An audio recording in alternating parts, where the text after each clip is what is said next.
جناب علی خوش آمدید کہتے ہیں آپ کو علماء کرام ہمارے ساتھ ہیں. جناب قبلہ مفتی سہیل امدادی صاحب, مفتی حسن نوید نیاسی صاحب, جناب مولانا محمد رضا داؤدانی صاحب, مفتی عامر صاحب, سب کا بہت شکریہ. آپ کے سوالات زیادہ اہم ہیں, اس لیے میں بغیر کسی تمہید کے بس میں سیدھا آتا ہوں سوالات کی طرف. اب رضا داؤدانی سے پہلا سوال بتائیے گا, پھر اس کے بعد ہم آڈیو پہ دوسرا سوال کر لیں گے, اور آپ اگر اپنے سوالات بھیجنا چاہیں تو اس نمبر پر ابھی آپ کی اسکرینس پر آئے گا, آپ واٹس ایپ ہمیں کر سکتے ہیں. ایک آڈیو نوٹ کی صورت میں وہ سوال جتنا ممکن ہوا شامل کرنے کی کوشش کریں گے. داؤدانی صاحب یہ سوال ہے, یعنی کہ اب جو جدید ذرائع ہیں پیسے کمانے کے, ڈیجیٹل دور ہے ظاہر ہے, تو اب ڈیجیٹلی پیسے کمائے جاتے ہیں یوٹیوب سے, فلاں سے, یہ اس تناظر میں سوال ہے. اگر کسی اور کی کوئی ویڈیو ہے اور اس سوال کی نوعیت سے ایسا لگ رہا ہے کہ اس کی اجازت نہیں ہے, تو کسی اور کی ویڈیو میں سے آپ نے کوئی حصہ کاٹ کر اپنی ویڈیو میں جوڑ لیا اور پھر اس سے پیسے بھی کمائے یوٹیوب میں, ایسا ممکن ہے. وہ اسٹرائک آتی ہے بعد میں, وہ ایک الگ ساری, لیکن ایسا کرنا بہرحال اور پھر اس سے پیسے کمانا, یہ بالکل ویسے ہی ناجائز کمائی کے حق میں آ جائے گا یا اس کے لیے کوئی دوسرا مسئلہ ہے؟ بسم اللہ الرحمن الرحیم. اس میں ایک تو کاپی رائٹ کا ایشو ہے. وہ تو ہے یہاں, ظاہر ہے کہ اگر کسی اور کی محنت ہے اور اس کی اجازت نہیں ہے, اور اس کی اجازت کے بغیر اس کی محنت میں سے کوئی چیز لے کر کہیں اور پر استعمال کرنا, اس کو انکارپوریٹ کر لینا, یہ پلیجرزم کے زمرے میں آتا ہے. تو اگر سامنے والے نے جس کی وہ چیز تھی اجازت دے دی ہے, اوپن بلینکٹ پرمیشن ہے, تو بات ختم ہے. اگر ایسا نہیں ہے اور اس نے خاص اس سے پرمیشن حاصل کی ہے تب بھی بات ٹھیک ہے. لیکن اگر ان دونوں میں سے کوئی چیز نہیں ہے تو پھر ظاہر ہے کہ اگر کاپی رائٹ کا معاملہ ہے اور قانون اس کی اجازت نہیں دیتا, جو کہ عام طور پر نہیں دیتا, تو پھر اس کی مخالفت کرنا صحیح نہیں ہوگا. دوسری بات یہ ہے کہ یہ تو ایک پہلو ہے. دوسرا پہلو ہے ایک تاثر یہ دینا جس کے ذریعے سے دھوکہ دہی بھی ہوتی ہے. یہ ایک اور زمرے میں چلا جائے گا. کئی مرتبہ آپ دیکھتے ہیں کاٹ پیٹ کے ذریعے سے صرف یہ نہیں ہوتا کہ اس کی ڈاکومنٹری میں سے کوئی چیز لے کر انکارپوریٹ کر لی, بلکہ ایک تاثر ایک خاص دیا جاتا ہے کہ لا تقربوا الصلاۃ وانتم سکارا, کوئی نکال دیا کہ نماز کے قریب بھی مت جانا, جبکہ آگے لکھا ہوا ہے کہ تم جب نشے کی حالت میں ہو اس وقت قریب مت جانا. تو لا تقربوا الصلاۃ کو لے لیا, انتم سکارا کو ہٹا دیا اور کہا کہ دیکھیے خود قرآن مجید یہ کہہ رہا ہے کہ نماز کے قریب بھی مت جانا. تو یہ بھی نہیں ہونا چاہیے کہ سیاق و سباق سے اس طرح سے کاٹ پیٹ کے کہ ایک تاثر ہی غلط دیا گیا. تو یہ فراڈ کے اس میں بھی آئے گا, ایک ڈسیپشن کے اس میں بھی آئے گا, تو یہ دوہرا ایک جرم بن جائے گا. ایک تو وہ والا کاپی رائٹ کا ایشو تھا, ایک دوسرا والا یہ بھی ایشو بنے گا. مفتی عامر صاحب مجھے لگتا ہے کہ شاید اس پہ بات کرنا اس طرز کی, تو اس لیے ضروری ہے کہ اب ظاہر زمانہ بدل گیا, ڈیجیٹل ایج ہے اب, تو ذہنوں میں شاید کہیں نہ کہیں یہ ہے کہ اگر چوری ہے تو بس وہ جو پیسے نکال کے جیب میں ڈال دیے وہی چوری ہے, اس کے علاوہ چوری نہیں ہے. یا کسی کی بات کو غلط انداز سے پریزنٹ کرنا ہے تو ایسے ہی کہ میں نے آپ کی بات سنی اور آپ نے کہا کچھ تھا, میں نے کچھ اور کہہ دیا, تو یہی میں نے حرام کام کیا, یہی کام میں ٹویٹر پہ کر دوں تو شاید حرام نہیں, چونکہ اتنا آسانی سے ہو گیا. میں مثال دیتا ہوں, اپنی ذاتی مثال کے طور پہ میں نام لے کے, مولانا طارق جمیل صاحب کے حوالے سے ایک کنٹروورسی چل رہی تھی, تو میں نے اپنے ٹی وی پروگرام میں کہا کہ بھائی فلاں پہ, یا میں مولانا صاحب کی بات کر رہا ہوں کہ ان پر یہ الزام ہے کہ ان کے اکاؤنٹ سے اتنے ارب روپے جمع ہوئے, ہم دیکھتے ہیں کہ اس بارے میں ان کے بیٹے کیا کہتے ہیں. ٹھیک ہے, یہ کلپ لیا کسی نے کہ ان کے اکاؤنٹ سے اتنے پیسے نکالے گئے, اور اوپر لکھا دیکھیے وسیم بدامی نے مولانا کو بے نقاب کر دیا, اور اس کے ملینز آف ویوز. اب بعد میں کسی بھولے آدمی نے یا 100 بھولے لوگوں نے اس کو غلطی سے فارورڈ کر دیا, وہ الگ بات ہے. بھائی کوئی ایک پہلا آدمی تو تھا نا جس نے 2 نمبری کی بات ہے, اس کو تو پتا تھا نا ایک آدمی کو کم از کم کہ بھائی اس نے یہ نہیں بولا, اس نے یہ بولا ہے. اس پہلے آدمی نے اس نے 2 نمبری کیا ہے, آئی ایم سوری اگر سخت لفظ ہو, تو اس نے یہ گناہ کا مرتکب ہوا ہے یا نہیں ہوا ہے؟ بسم اللہ الرحمن الرحیم. دیکھیں وسیم بھائی, سب سے بڑا جھوٹ جو ہے نا وہ آدھا سچ ہے. آپ جب آدھا سچ بولیں گے یہ بہت بڑا جھوٹ ہوتا ہے. دوسرا, جس طرح آپ نے کہا کہ آج کل الیکٹرانک میڈیا پر, اور پھر ہم چونکہ ڈیجیٹل ایج میں ہیں, تو ڈیجیٹل ایکول ٹو فزیکل. صحیح ہے, یعنی ڈیجیٹل ایج کے اندر آپ کو شرعی احکام کو باقاعدہ جو ہے وہ دوبارہ سے, جس طرح آپ کسی کی چیز عام حالات میں فزیکلی اٹھا کے یوز کرتے ہیں وہ منع ہے, ڈیجیٹل ایج میں بھی بالکل وہی حکم لگے گا کہ اس کا استعمال منع ہے بلا اجازت. جہاں پہ بھی اسٹرائک آتی ہے, جہاں پہ بھی کاپی رائٹ کے ایشوز آتے ہیں, آپ باقاعدہ اس در جو ہے وہ آپ اپنے اختیارات سے ایکسس کر رہے ہیں, اور اس کا حکم وہی ہے جو فزیکل میں ہوتا ہے, اس میں کوئی فرق نہیں آئے گا. دیکھیں ڈیجیٹل دور کے اندر جب آپ ٹرانسفر کرتے ہیں ڈیجٹ کے ذریعے اماؤنٹ کو, تو وہ آپ کو فزیکل ملتے ہیں نا. تو یہ بالکل ایسا ہی ہے کہ جب آپ کسی کے اکاؤنٹ میں, کسی کی سائٹ میں ایکسس کرتے ہیں, کوئی چیز استعمال کرتے ہیں, یہ چوری کے حکم میں آتا ہے. فارم تبدیل ہونے سے فتویٰ تبدیل نہیں ہو جائے گا اس بارے میں؟ نہیں ہو جائے گا, نہیں ہو جائے گا. اکثر جگہوں پر یہی ہوتا ہے, جس چیز کی اجازت ہو, جنرلی اسپیکنگ یہی ہے فارمولا. بالکل صحیح. اب مفتی صاحب یعنی اب اگین میں وہ موضوع ایسا چھڑ گیا ہے تو اس لیے اور یہ پیش آنے والے مسائل سے بات کروں کہ کبھی کبھی یہ مسئلہ مجھے لگتا ہے کیا چوری اور دھوکہ دہی سے بھی آگے اور حساس ہو جاتا ہے اور انسان بے دیانی میں کیا کر جاتا ہے. مثال کے طور پر پھر میں آپ کو اپنی مثال دوں. حرم کعبہ کے صحن کعبہ کے سامنے بیٹھے ہوئے میں نے عید کے روز میں عید میں وہاں پر تھا اور میں نے ایک ویڈیو سمپلی ریکارڈ کی کہ جی آپ سب کو عید مبارک, اس طرح میں نے موبائل رکھا ہوا تھا اور وہ ویڈیو میں نے ڈال دی. کسی نے, اللہ کے بندے نے 3-4 دن بعد یا کتنے دنوں بعد ایک وہی ویڈیو کا شاٹ لیا اور کہا وسیم بدامی صحن کعبہ میں بیٹھے ہوئے تھے, دیکھیے اس دوران کیا معجزہ ہو گیا, آسمان پر لفظ محمد نظر آنے لگا. اور یہ اس کے آئے ملینز آف ویوز, تو اس بھائی نے نوٹ شوٹ تو اچھے چھاپ لیے ہوں گے. اب اگین وہی بات, بعد میں 100 لوگوں نے بے وقوفی میں, یا چلیں بے وقوفی سخت لفظ ہو گیا تو معذرت, انجانے میں اس کو فارورڈ کر دیا. اور کسی پہلے آدمی نے تو جھوٹ بولا نا, اور رسول اللہ کے نام پہ جھوٹ بولا, مطلب اللہ تعالیٰ کے نام پہ جھوٹ بولا. تو یہ تو دھوکہ دہی اور اس سے بھی آگے کا کام نہیں ہو گیا کیا؟ بسم اللہ الرحمن الرحیم صلی اللہ علیہ وآلہ وصحبہ وبارک وسلم. بالکل ایسا ہی ہے. اور دین تو اتنا سستا ہو چکا ہے کہ جو چاہے جس طریقے سے چاہے وہ بول رہا ہے. جس طرح علامہ صاحب نے فرمایا نا کہ آدھی آدھی باتیں کی جاتی ہیں. اچھا, ہیڈنگ یہ نہیں بنتی کہ نماز پڑھنا فرض ہے, ہیڈنگ یہ بنتی ہے کہ بھائی نماز نہ پڑھو, نماز کے قریب نہ جاؤ. اچھا, آپ کہیں گے نماز پڑھنا فرض ہے, بہت کم لوگ دیکھیں گے. آپ کہیں گے ہاں مسئلہ نہیں ہے, اور آپ کا لکھیں گے کہ نماز پڑھنا فرض نہیں ہے, نماز نہیں پڑھنی چاہیے, سوالیہ نشان لگا دیں, لگا دیں, پھر آپ دیکھیں کہ ملین ویوز آتے ہیں اس میں.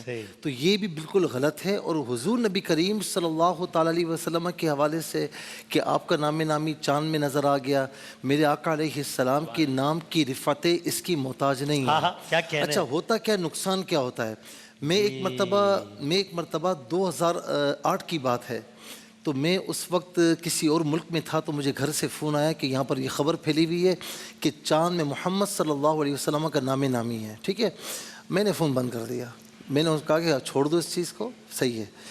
بعد میں یہ خبر آئی کہ نہیں جی وہ چاند میں کچھ اور بنا ہوا تھا, کسی نے محمد نام دیکھ لیا.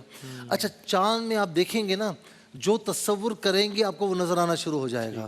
اچھا, اسی طریقے سے کہیں پنجاب کے نواحی علاقے میں یہ ہوا کہ جی وہاں نالے پاک نظر آ گیا.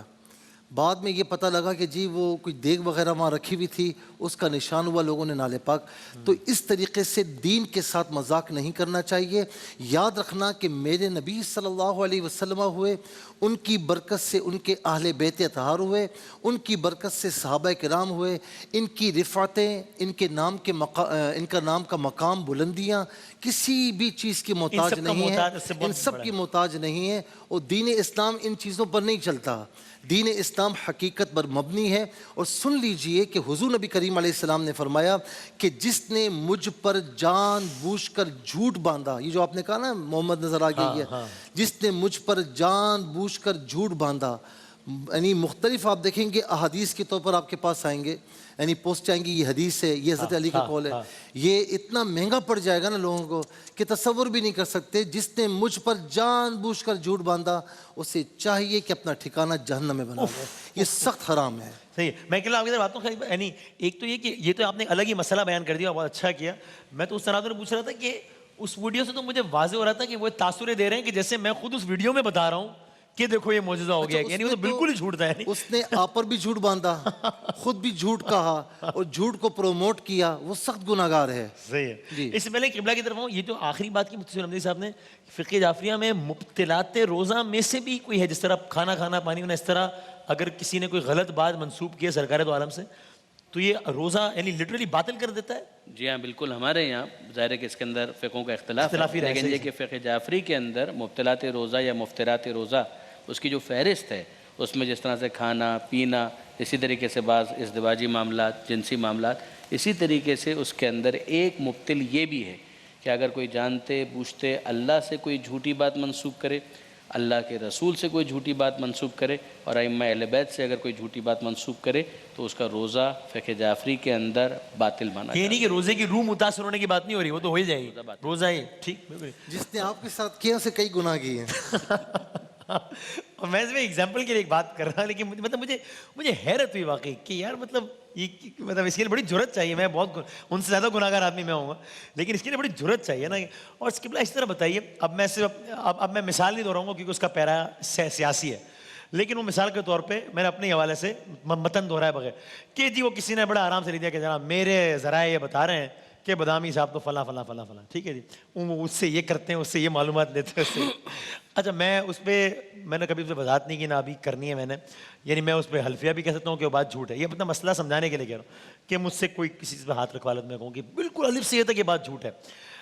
لیکن اب یہ تو فیشن بن گیا ہے جی، میرے ذرائع بتا رہے ہیں کہ مفتی صاحب کا یہ معاملہ ہے، میرے ذرائع بتا رہے ہیں کہ یہ پیسے لے رہا ہے میرے، تو یہ اتنا ہی یہ الاؤڈ ہے، ٹھیک ہے. بسم اللہ الرحمن الرحیم، صلی اللہ علیہ حبیبی محمد وعلی آلہ وصحبہ بارک وسلم. پہلے تو میں ایک چھوٹا سا جو ہے وہ کامنٹ اس پہ کرنا چاہ رہا ہوں، پھر اس بات کی طرف آتا ہوں کہ جو علماء کرام نے فرمایا نا، اور آپ نے خود بھی ذکر کیا، یہ تو بہت بڑا جرم ہے، بہت بڑے کرائم ہے.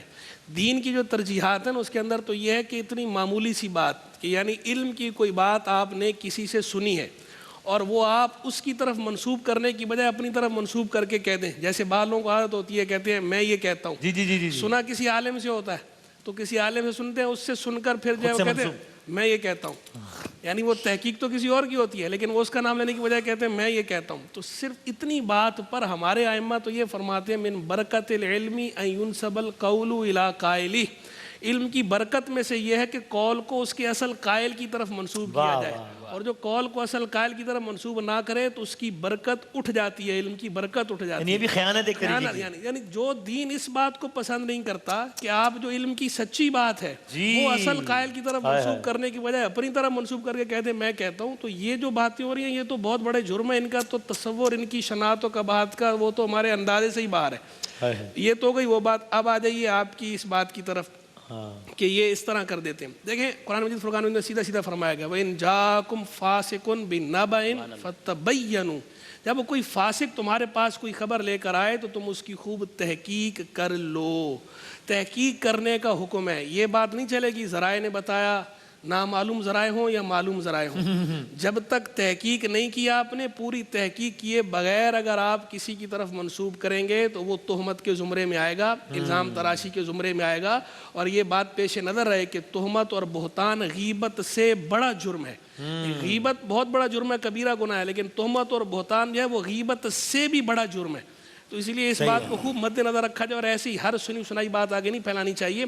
اور جو احکام شریعت کے سارے مسلمانوں کے لیے، وہی احکام سیاستدانوں کے لیے بھی ہیں، وہی احکام صحافیوں کے لیے بھی ہیں. یعنی ایسا نہیں ہے کہ صحافی برادری کو کھلی چھٹ ہے، ایسے صحافی برادری کھلی چھٹی ہے کہ بھائی وہ جو ہے ذرائع کا نام لے کے کچھ بھی کہتے رہے، کسی کو کسی بھی طرح ڈیفیم کر دیں. ان کے لیے بھی بہرحال وہی حدود و قیود ہے.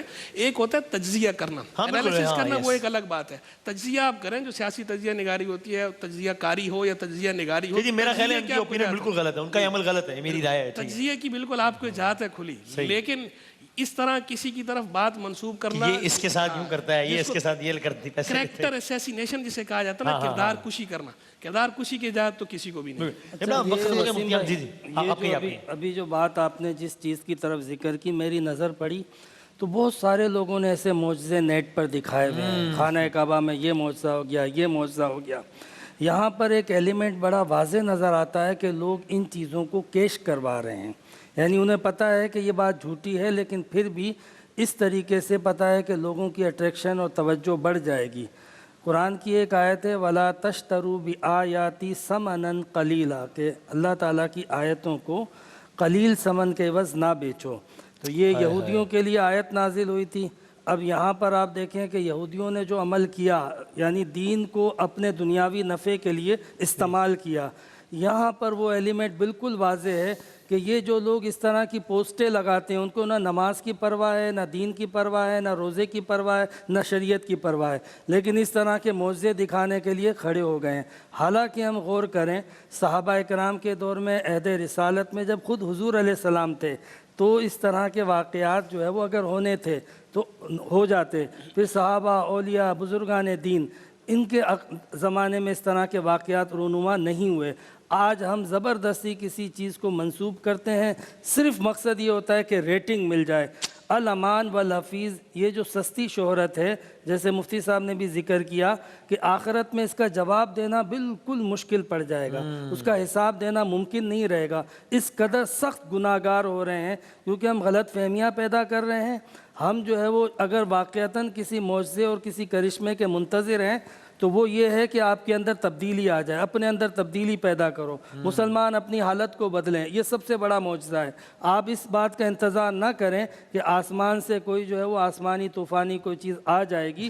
اللہ تعالیٰ اس قوم کی حالت کو بدلتا نہیں ہے جو اپنی حالت خود نہ بدلے، تو ہمیں اپنی حالت بدلنی ہے۔ یہ جو ہم آسمانی معجزے لا رہے ہیں نا ریٹنگ بڑھانے کے لیے، اس کا حساب دینا پڑ جائے گا۔ بالکل مختصر ہاں، بات بس پھر کروں بریک پہ گا۔ جانا ہے، باقی بات ہو سکتا ہے کہ ان کی وجہ سے آپ کو ریٹنگ مل جائے، ہو سکتا ہے سستی شہرت مل جائے، ہو سکتا ہے کہ ملینز ویوز مل جائیں، لیکن اتنی بات سن لیں کہ حضور نبی کریم علیہ السلام نے فرمایا کہ آدمی کے جھوٹا ہونے کے لیے اتنا ہی کافی ہے کہ سنی سنائی بات کو آگے بڑھا دے۔ قرآن میں تو جھوٹوں پہ سیدھی سیدھی لعنت آئی ہوئی ہے۔ جی قرآن یہ اعلان کر رہا ہے کہ اللہ کی رحمت سے دور، تو آپ انداز لگا لیجئے کہ اللہ کی رحمت تو آپ سے دور ہے۔ صحیح، ایک بریک لیتے ہیں، انشاءاللہ علماء کرام کی طرف نشست ہوگی، تب کسی موضوع پر بھی تفصیل سے بات کریں گے انشاءاللہ۔